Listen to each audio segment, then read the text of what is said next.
इज़रा chapter 8 का पढ़ाई करने वाले हैं। और ये जब हम पढ़ते हैं उसमें जो मेन लर्निंग आता है वो है कि हमारी वास्तविक सुरक्षा परमेश्वर में है। Our real protection lies in God. हमारी वास्तविक सुरक्षा परमेश्वर में है। तो आज हम देखेंगे कि हमारी सुरक्षा कैसे काम करती है। परमेश्वर हमारे जो सुरक्षा करता है वो किस तरह से हमारी सुरक्षा होती है, उसके बारे में आज इस स्टडी में हम पढ़ेंगे। दो चीज हम ध्यान देंगे। एक तो ह्यूमन रिस्पॉन्सिबिलिटी, मानवीय कार्य के बारे में देखेंगे, और दूसरा हम देखेंगे कि परमेश्वर का कार्य, गॉड्स एक्शंस। ह्यूमन रिस्पॉन्सिबिलिटी और गॉड्स एक्शंस, ये दो चीज हम आज के स्टडी में से देखने वाले हैं। 7वें अध्याय में हमने पढ़े थे कि किस तरह परमेश्वर ने एजरा को फेवर ग्रांट किया था, एहसान किया था, और राजा आर्टाजर्क्सिस ने उसके आंखों में कैसे एहसान दिया था एजरा की तरफ, वो हमने पढ़ाई किया था। तो हमने देखे थे कि एजरा ने जो कुछ भी पूछा था वो राजा आर्टाजर्क्सिस ने एक डिक्री ग्रांट किया, एक उसने आज्ञा दी और पत्र में डालकर उसने एजरा को दे दिया था। ये हमने देखा था कि इसलिए हुआ क्योंकि एजरा ने अपना पूरा मन लगाया था परमेश्वर के वचन के पढ़ाई के लिए, उसको अपने जीवन में ग्रहण करने के लिए और उसको सिखाने के लिए। इस कारण परमेश्वर ने ये एजरा के तरफ राजा आर्टाजर्क्सिस को एहसान दिया। हमने ये भी देखा था कि एजरा और उसके साथी लोग 4 महीना का जो सफर था, लंबा सफर, वो सुरक्षित रीत से कर सके। आज चैप्टर 8 में हम इस सुरक्षित जो उनकी जर्नी थी, जो सफर था, उसके बारे में और थोड़ा पढ़ेंगे।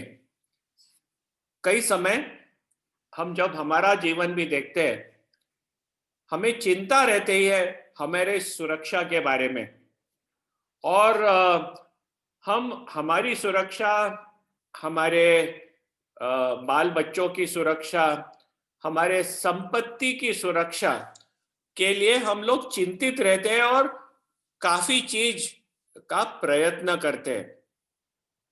आज परमेश्वर के वचन से हम देखेंगे कि किस तरह परमेश्वर ने एजरा के साथ व्यवहार किया, उसके द्वारा हम परमेश्वर की हमारे ऊपर सुरक्षा के बारे में क्या सीख सकते हैं।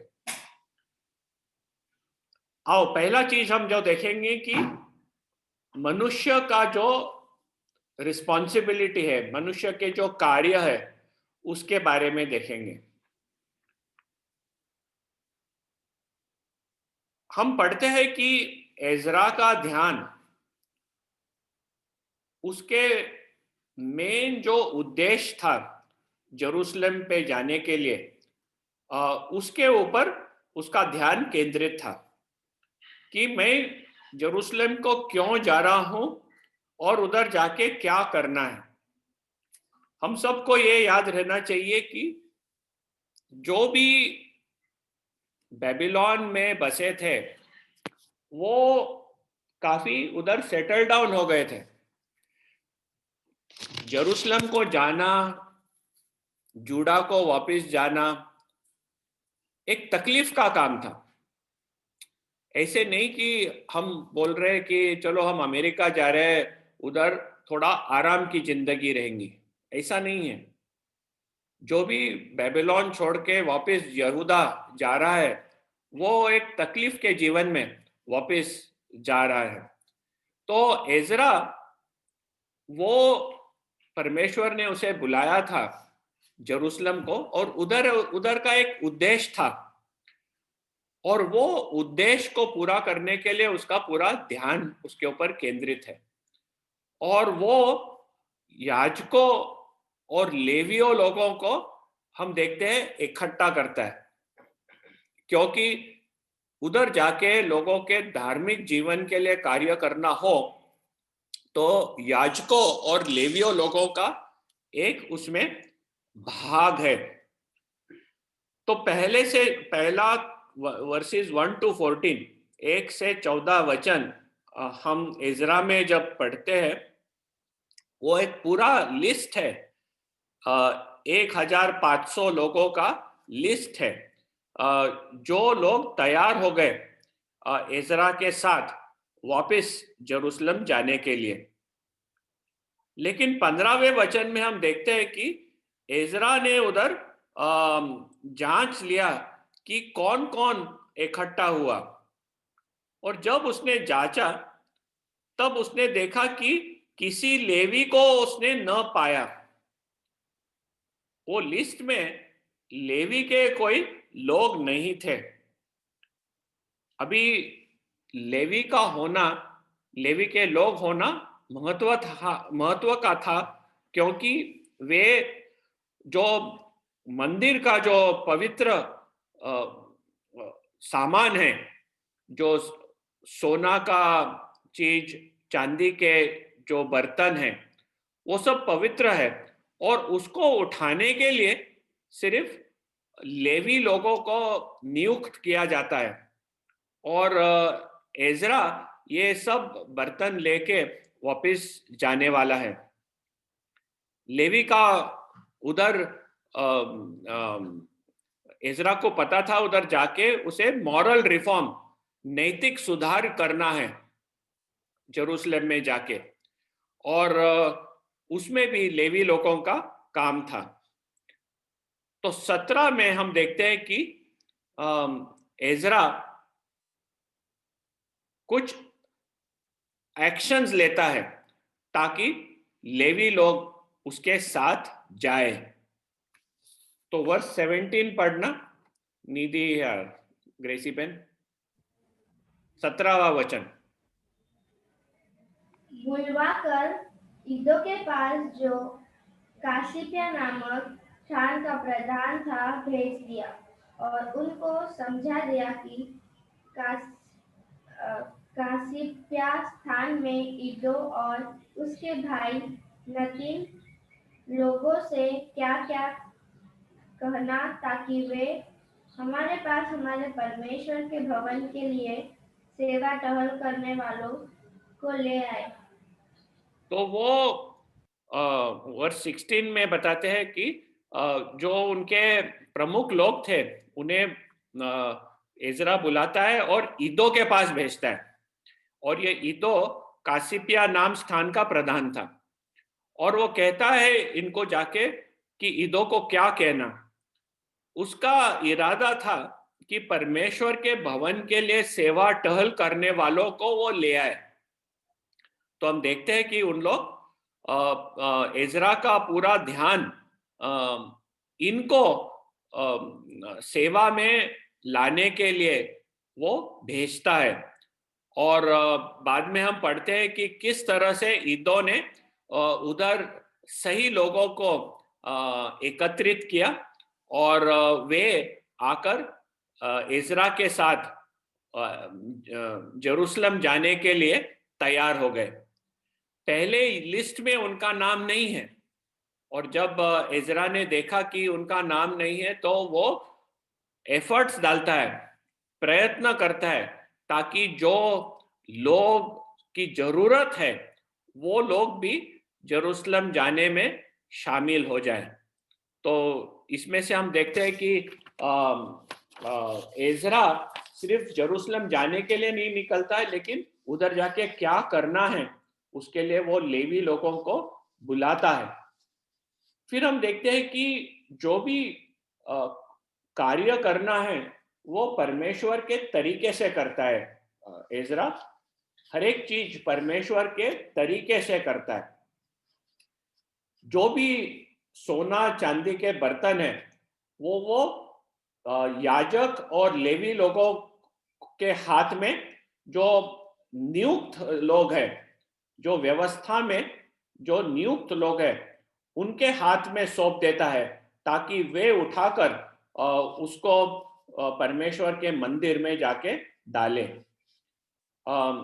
हम नंबर्स गिनती चैप्टर 1 वर्स 50 पढ़ने वाले हैं। गिनती चैप्टर 1 वर्स 50, उधर हम पढ़ेंगे कि सिर्फ लेवी लोगों को अधिकार था ये सामान उठाकर ले जाने। तो निधि नंबर्स चैप्टर 150 पढ़ना।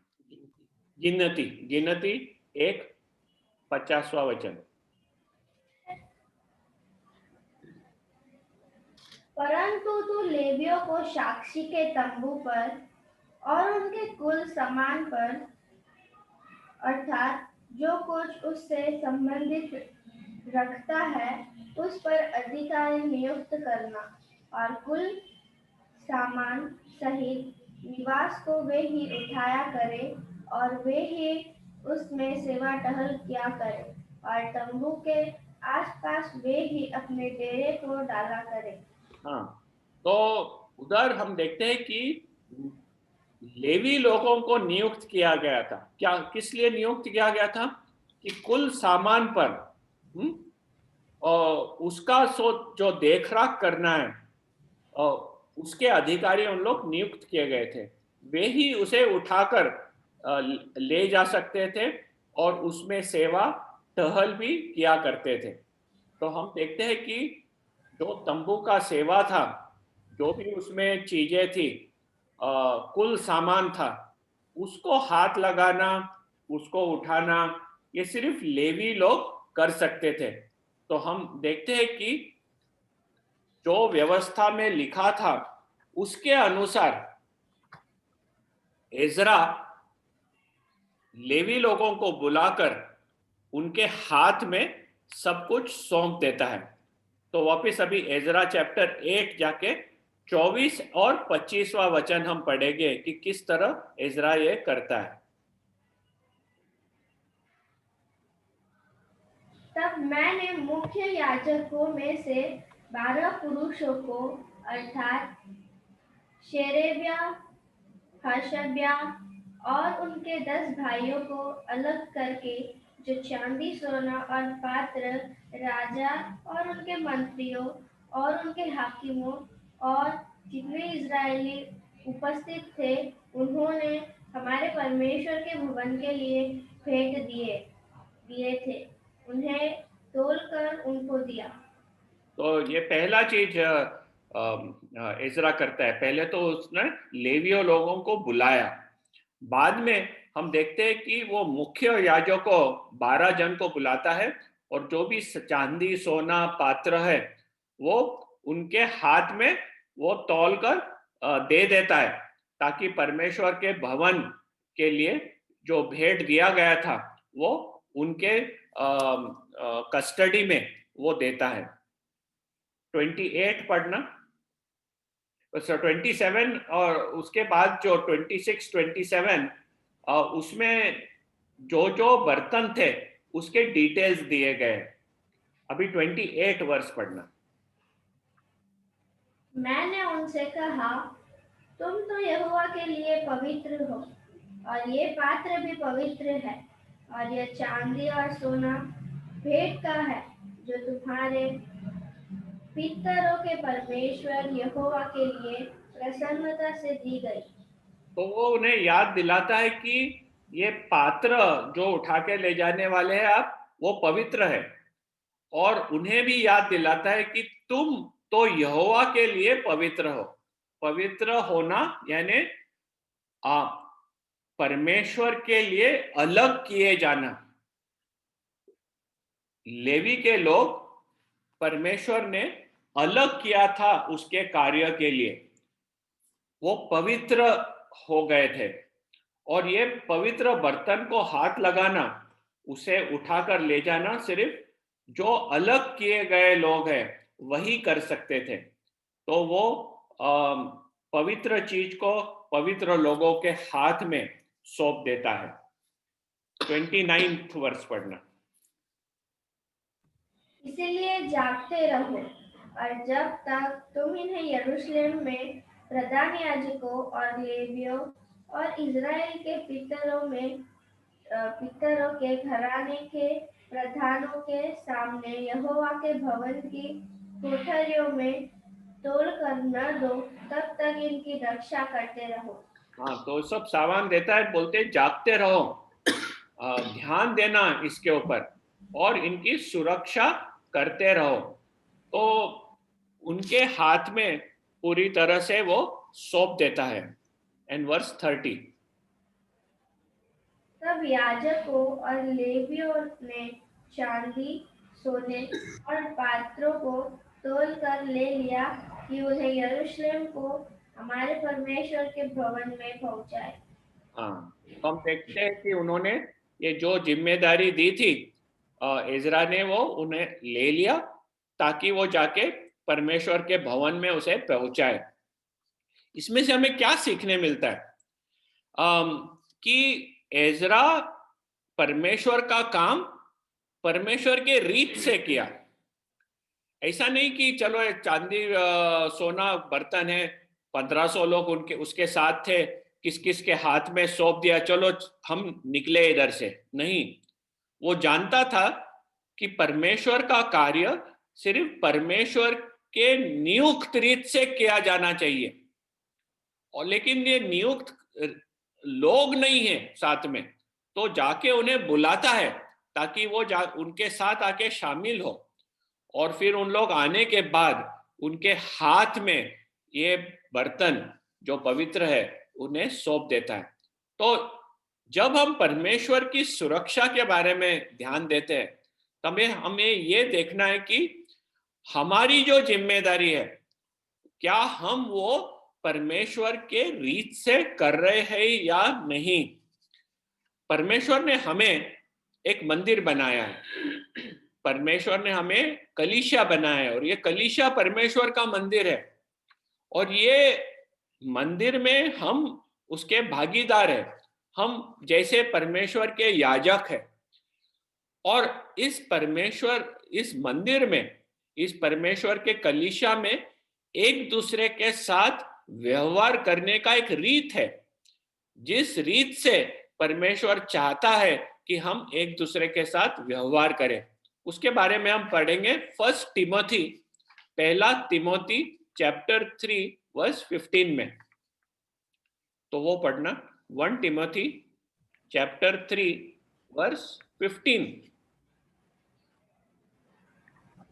कि यदि मेरे आने में देर हो तो तू जान ले कि परमेश्वर के घराने में जो जीवते परमेश्वर की कलीसिया है और जो सत्य का खंभा और नींव है, कैसे बर्ताव करना चाहिए। हाँ, तो इधर पौल तिमोथी को लिखता है और वो कहता है कि मुझे आने में कभी देर हो तू जान ले। वो उसे सिखाना चाहता है कि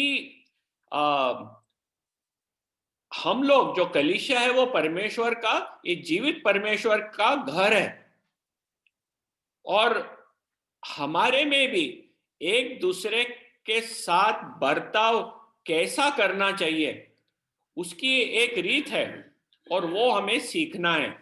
कि जो सत्य का खंभा है, ये कलीसिया सत्य का खंभा है। हम जब कलीसिया में एक दूसरे के साथ बर्ताव करते हैं, व्यवहार करते हैं, हमें एक चीज याद रखना है कि परमेश्वर कलीसिया को इस जग में, एंड सिर्फ ये जग में नहीं, even to the principalities and the powers in the heavenly places, एक साक्षी रूप से प्रकट कर रहा है। और ये है जो कलीसिया, वो परमेश्वर के सत्य का खंभा है और नींव है, तो परमेश्वर अपने आप को प्रकट करता है कलीसिया के द्वारा। और ये प्रकट जो कर रहा है, उसके लिए हम एक दूसरे से बर्ताव कैसा करना चाहिए, ये परमेश्वर का वचन हमें बताता है और बहुत महत्व का है। हम इसके ऊपर बहुत ध्यान देना चाहिए। कभी ऐसा लगता है कि हम कलीसिया में किस तरह एक दूसरे से बोले, किस बर्ताव किए, उसमें कोई मतलब नहीं है। मन माने हम किसी भी तरह से हमारा जीवन चला सकते हैं, ये सही नहीं है। हम हमारे लिए नहीं जीते, परमेश्वर ने हमें खरीदा है, प्रभु यीशु ख्रिस्त के लहू से खरीद लिया है। वो हमें कलीसिया बनाया है, वो हमारे में रहता है और हमारे द्वारा वो एक साक्षी देता है इस जग में। और किस तरह हमें व्यवहार करना है वो बहुत महत्व का है। और इधर हम पढ़ते हैं तिमोथी में, तब पुरुष लोग किस तरह व्यवहार करना चाहिए, स्त्री किस तरह व्यवहार करना चाहिए, वडील लोग किस तरह व्यवहार करना चाहिए, सब उधर शिक्षण उसने दिया है। जब हम परमेश्वर चाहते हैं कि परमेश्वर हमारी सुरक्षा करे, हमें ये भी देखना है कि क्या हम हमारा जीवन, हमारा व्यवहार, क्या वो परमेश्वर के रीत के अनुसार है। एजरा ने बहुत ध्यान दिया ताकि उसका जो भी करना है वो परमेश्वर के रीत के अकॉर्डिंग किया। दूसरा हम देखते हैं कि वो परमेश्वर के ऊपर भरोसा रखा। एक तो परमेश्वर के रीत से सब कुछ उसने किया, दूसरा उसने परमेश्वर के ऊपर भरोसा रखा। हम देखते हैं कि उसने उपवास और प्रार्थना की। ये उपवास और प्रार्थना इसलिए की ताकि परमेश्वर के ऊपर अपना पूरा भरोसा वो प्रकट कर सके। वर्स 21, एजरा चैप्टर 8 वर्स 21 पढ़ना।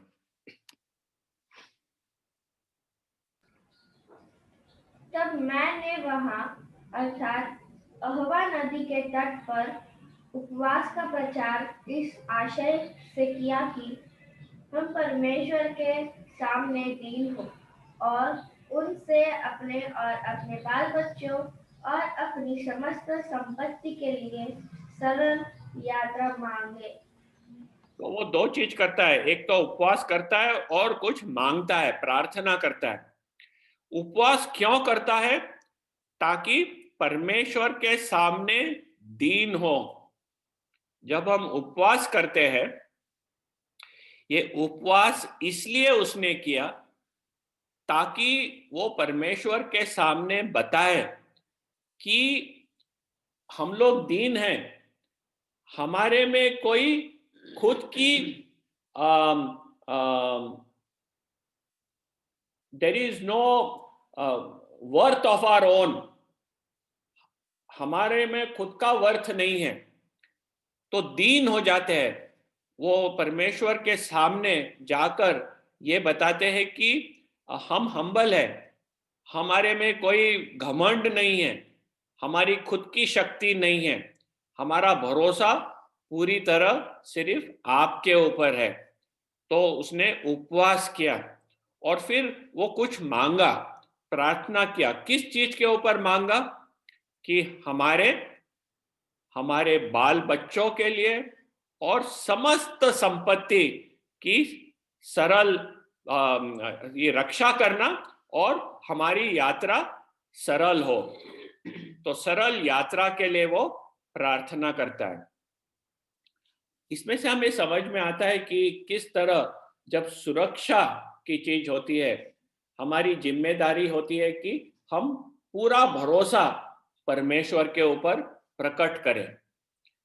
फिर वो देखते हैं कि वो राजा को मदद के लिए नहीं कुछ मांगता है, परमेश्वर को मांगता है लेकिन राजा को नहीं मांगता है। उसका भरोसा परमेश्वर पे है लेकिन उसका भरोसा राजा के ऊपर नहीं है। वर्स 22। क्योंकि मैंने मार्ग के शत्रु के बीच बचने के लिए सिपाहियों का दल और सवार राजा से मांगने से लजाता था, क्योंकि हम राजा से यह कह चुके थे, हमारा परमेश्वर अपने सब खोजियों पर भलाई के लिए कृपा दृष्टि रखता है, और जो उसे त्याग देता है उसका बल और कोप उसके विरुद्ध है। तो इधर एक साक्षी का प्रश्न था। ये नहीं कि कभी राजा ने उसे कोई सवार या सिपाही दिए तो वो ना बोला रहता राजा को। उसने ये राजा के सामने साक्षी दी थी कि हमारा परमेश्वर कैसा परमेश्वर है। वो कहा था कि हमारा परमेश्वर सब खोजियों पर भलाई के लिए कृपा दृष्टि रखता है। तो और जो उसके विरुद्ध है, जो परमेश्वर को त्याग देते हैं, वो देखता है कि उसका बल और कोप उसके विरुद्ध है। वो याद किया था कि मैंने जाके राजा को ऐसे साक्षी दी है, अभी मैं कैसे जाके उसे पूछूं कि मुझे सिपाही दो, सवार दो, ताकि हमें वो रक्षा कर सकते हैं। उसे पता है कि रास्ते के ऊपर शत्रु तो रहने वाले हैं। अभी उनसे बचाने के लिए वो बिल्कुल सिपाही और सवार के लिए नहीं पूछता है। हमें ये याद रखना है, इसका मतलब नहीं है कि सिपाही नहीं रहना चाहिए या तो सुरक्षा नहीं रहना चाहिए, लेकिन हमारा भरोसा किसके ऊपर रहता है, सिपाही और सुरक्षा के ऊपर या परमेश्वर के ऊपर। और इज़रा को यह प्रश्न आया था। वो बोला कि मैं जाके पूछूंगा तो मेरे गवाही जो मैंने दी है परमेश्वर को वो नीचे पड़ जाएंगी। तो वो जाके नहीं पूछता है इसके लिए और पूरा भरोसा अपना परमेश्वर के ऊपर रख देता है। साम्स चैप्टर 21 भजन संहिता 20 और उसका 7वां वचन पढ़ेंगे। भजन संहिता 20 और 7वां वचन।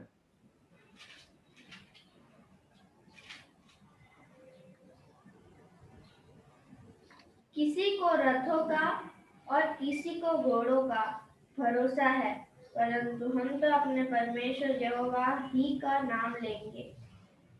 कोई लोग अपने सुरक्षा के लिए, अपनी जीत के लिए रथों के ऊपर और घोड़ों के ऊपर भरोसा रखते हैं। हमारे पास कितनी शक्ति है, सामर्थ्य है, हम ये कर सकते हैं, वो कर सकते हैं। लेकिन भजन संहिता लिखने वाला क्या कहता है, परंतु हम तो अपने परमेश्वर यहोवा ही का नाम लेंगे। इसमें से हमें सीखने मिलता है कि हमारा भरोसा सिर्फ परमेश्वर के ऊपर रहना है, मनुष्यों के ऊपर नहीं। जो भी हमारी गरज है, जो भी हमारी जरूरत है, हमें सीखना है कि हमें मदद करने वाला मनुष्य नहीं है, हमें मदद करने वाला सिर्फ परमेश्वर है। हाँ, ये परमेश्वर लोगों को वापर सकता है, ये परमेश्वर लोगों को वापरता है अपना जो उसका उद्देश्य है पूरा करने के लिए। लेकिन हमारी मदद लोगों से नहीं मिलती है, परमेश्वर से मिलती है। ये भरोसा हमारा सही रहना चाहिए। और एजरा के बारे में हम देखते हैं कि उसने अपना जो कार्य था वो पूरी तरह से पूरा किया। वो या लेवी लोगों को बुला के लिया, परमेश्वर की जो रीत है उस रीत से अपना कार्य किया, अपना पूरा भरोसा उसने परमेश्वर के ऊपर डाला, उपवास करके, प्रार्थना करके। तब हम देखते हैं परमेश्वर का कार्य। दूसरा है परमेश्वर का कार्य। परमेश्वर ने ये इज़रा का देख के उसने क्या किया। तो परमेश्वर के बारे में हम दो चीज सीखते हैं। एक तो परमेश्वर हमारे प्रार्थना को सुनता है। हमारा परमेश्वर प्रार्थना सुनने वाला परमेश्वर है। वर्स 23 पढ़ना, एजरा चैप्टर 8 वर्स 23। इसी विषय पर हमने उपवास करके अपने परमेश्वर से प्रार्थना की और उसने हमारी सुनी। उसने हमारी सुनी। हमारा परमेश्वर प्रार्थना सुनने वाला परमेश्वर है। जब हम हमारी प्रार्थना परमेश्वर के इच्छा के अनुसार है, तब वो हमारी प्रार्थना सुनता है। हमें ये याद रखना है कि एजरा जो कुछ भी किया वो परमेश्वर के इच्छा के अनुसार किया, और जब वो परमेश्वर के इच्छा के अनुसार जीना चाहता था और उसकी इच्छा पूरा करना चाहता था, परमेश्वर ने उसकी प्रार्थना सुनी। हम एक वचन पढ़ेंगे, पहला पतरस 3 अध्याय और 12वां वचन, 1 पीटर चैप्टर 3 वर्स 12।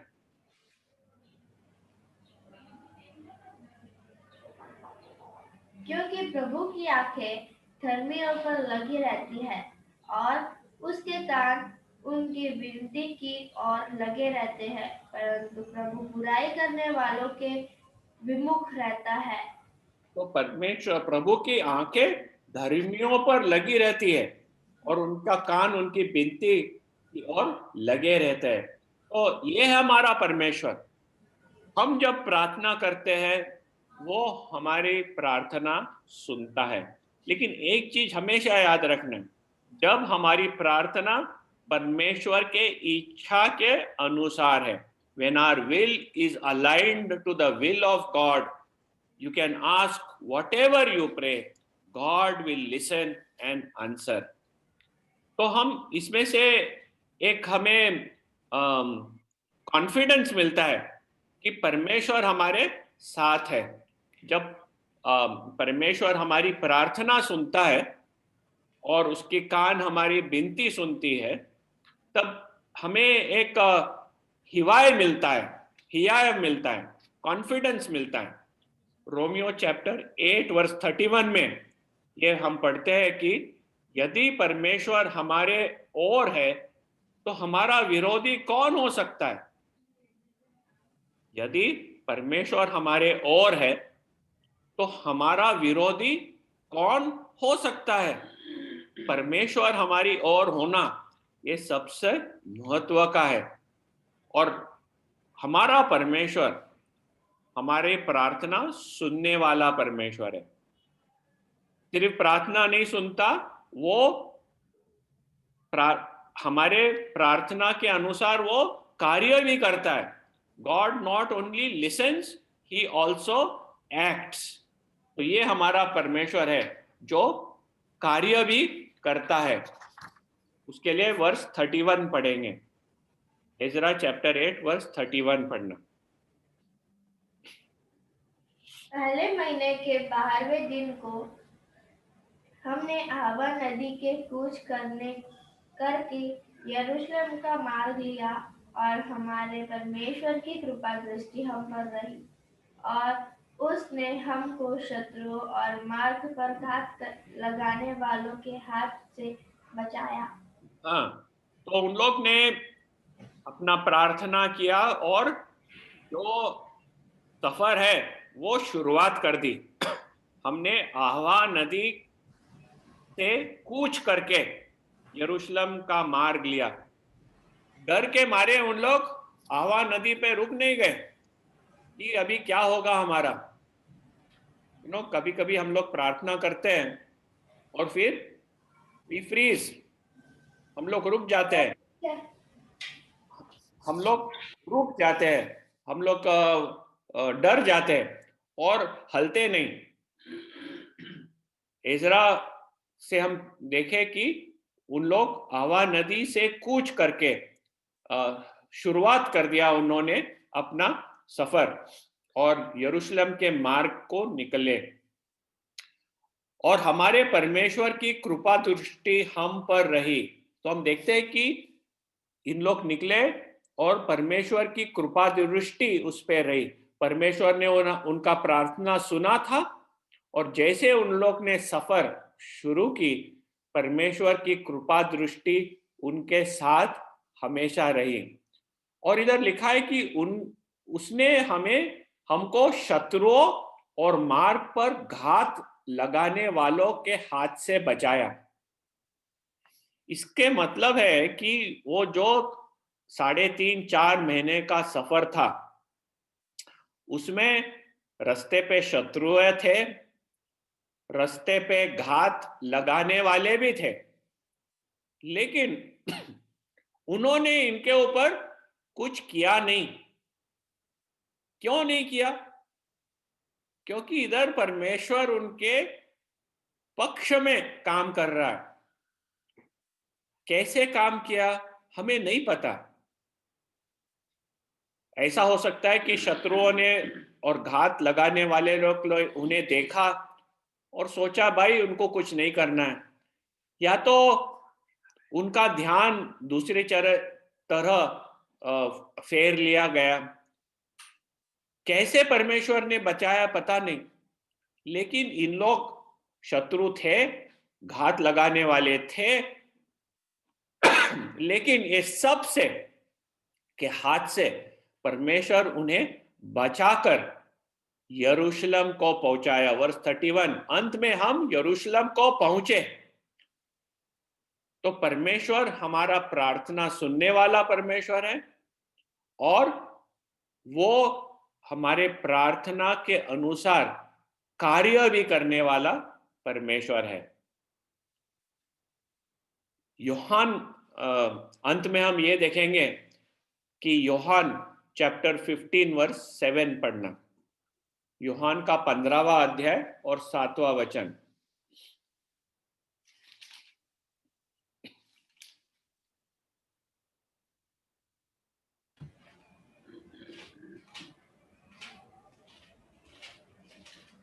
यूहान 15 अध्याय 7वां वचन।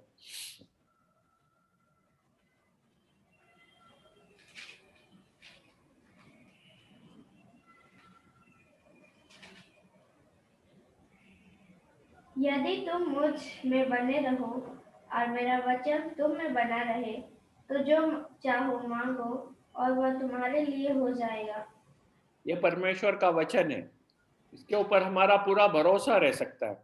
एजरा का पूरा भरोसा था, यदि तुम मुझ में बने रहो और मेरा वचन तुम में बने रहे, तो जो चाहे मांगो और वह तुम्हारे लिए हो जाएगा। जब हमारी इच्छा, हमारा जीवन परमेश्वर के वचन के अनुसार और उसके इच्छा के अनुसार अलाइंड रहता है, हम जो भी मांगे परमेश्वर हमारे लिए करता है। परमेश्वर की इच्छा थी कि यरूशलेम में एक आध्यात्मिक परिवर्तन हो। मंदिर का कंस्ट्रक्शन कंप्लीट हो गया था, अभी एक आध्यात्मिक परिवर्तन होना था, और ये परमेश्वर चाहता था, और परमेश्वर ने एजरा को चुना वो काम के लिए। तो एजरा जब यरूशलेम जाने निकला, वो परमेश्वर की इच्छा के अनुसार जाने निकला, और परमेश्वर की इच्छा पूरा करने के लिए जा रहा था। और परमेश्वर एजरा को सुरक्षित रख रहा था ताकि परमेश्वर की इच्छा पूरी हो। जब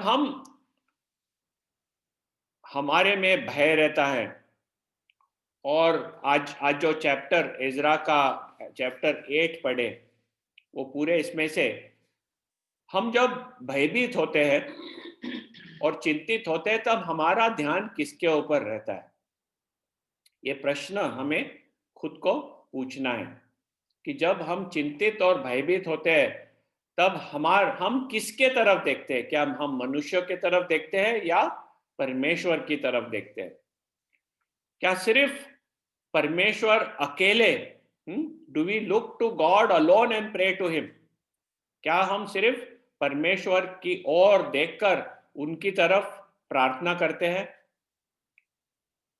do we focus our minds and actions of doing things God's way? परमेश्वर का जो रीत है, जो उसने उसके वचन में प्रकट किया है, क्या हमारा ध्यान उसके ऊपर केंद्रित रखते हैं और क्या हम उसके ऊपर हमारा भरोसा रखते हैं?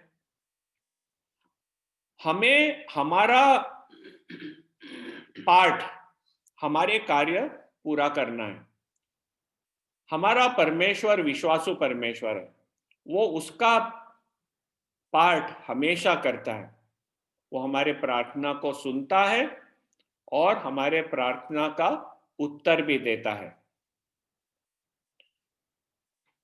What has been our experience of God's protection in our lives? हमने हर एक जन ने परमेश्वर की सुरक्षा हमारे जीवन में महसूस किया रहेगा।